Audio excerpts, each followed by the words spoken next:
Hi, my name is John Golden. I'm a digital artist, and today I'm going to be showing you how to make resin jewelry. We're going to be using silver plate rings and pewter pendants, and I use my digital output when I create artwork for my jewelry. And when you're going to do that, you got to coat it with something like Mod Podge. Mod Podge is good. It seals it, keeps the ink from bleeding out into the resin when it's done properly. You might have some problems where resin will soak into the paper or the ink itself will bleed if you don't put a good couple of coats on each side of your piece of paper. If you're doing a bunch of small pieces, it's a lot easier to coat several pieces at once on one piece of paper. I'm cutting this one out at super high speed here just so you can kind of get a feel for where we're headed with this. And after that I will put Mod Podge on the back of that as well. I like to do at least 2 coats. This is a piece of artwork for a pewter pendant. I always like to test the size, make sure it fits before I proceed if I'm cutting these out before I do all my Mod Podge work.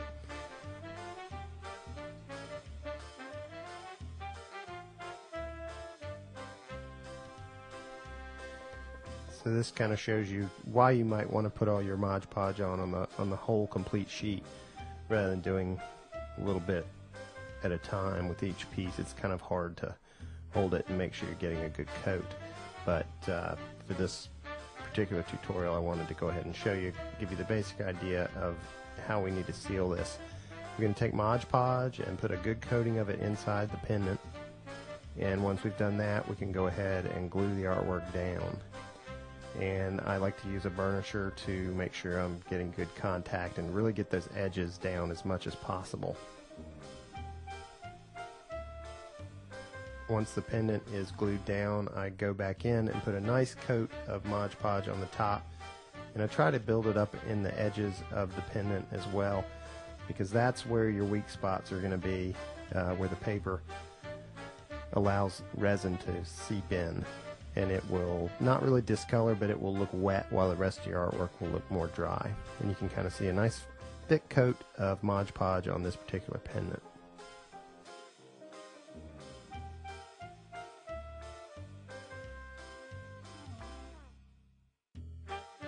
Now this is the way that I prefer to do it. Again, I've sped this up so that you don't have to watch me do this over a long period of time, but this is putting Mod Podge on the back.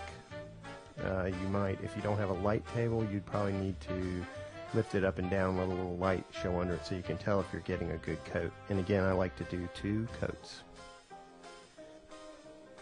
Once you're done coating both sides with Mod Podge twice, you can go ahead and start cutting your artwork into separate pieces. It makes it a little easier to do this in batches.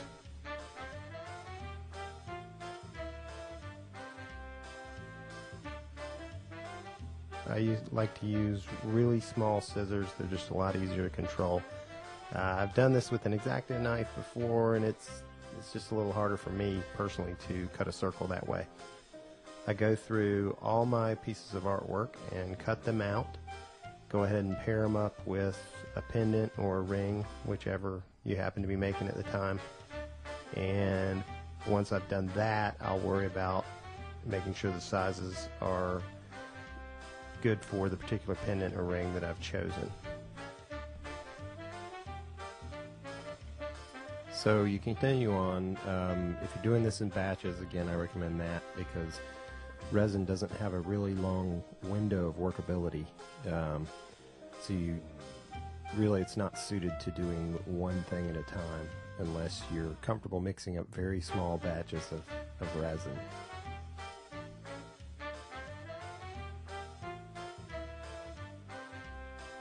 Just to reiterate, I think it's really important to get as much of your sealer or Mod Podge where the artwork meets the lip of your pendant or ring, because I feel like that's an area where resin can get in and get in contact with the paper and look wet while the rest of your art looks dry.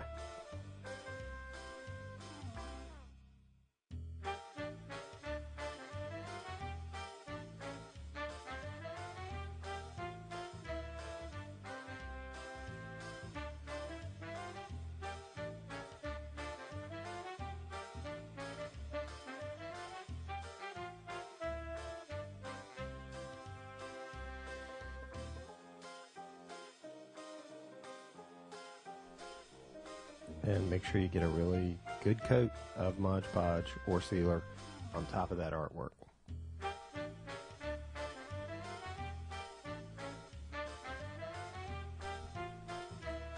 And you will probably have some instances where you get a little bit of your Mod Podge on the outside of the pendant or ring. Not so much with the rings that I use because they have a pretty deep cup, but these pendants are relatively shallow, and depending on the size of your brush, the Mod Podge can get on the outside, and for the most part, just able to take those and wipe them clean with your finger.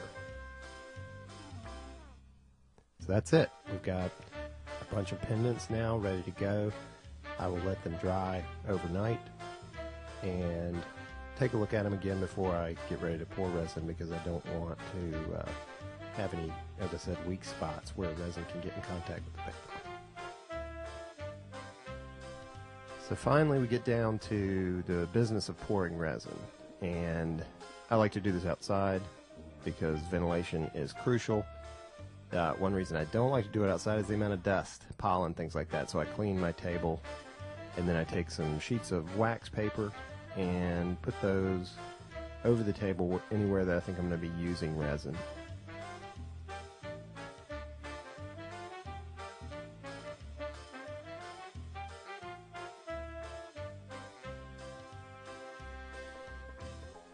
I like to put my rings and pendants in some nice hard plastic trays, the bottoms of which are lined with wax paper. You try to find a tray that has a very flat bottom. It'll just make it easier to keep your rings and pendants level. And then I cover them with an underbed storage plastic container. Before you pour your resin, you'll need to make some sort of jigs that can hold your rings and pendants flat during the pouring process, because rings just won't naturally stay that way, and the pewter pendants I use have a bail attached which actually tilts them a little bit. I've made these out of foam core and mat board scraps, and they work great for basically just keeping things in place during the process and keeping them flat.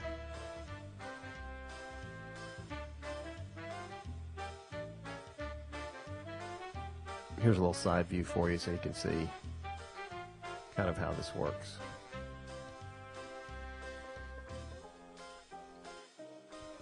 I like to use Easy Cast brand epoxy. It is, as the name implies, very easy to use. It is a 1-to-1 ratio, so it's kind of hard to mess up the mix between hardener and epoxy. You're going to need measuring cups.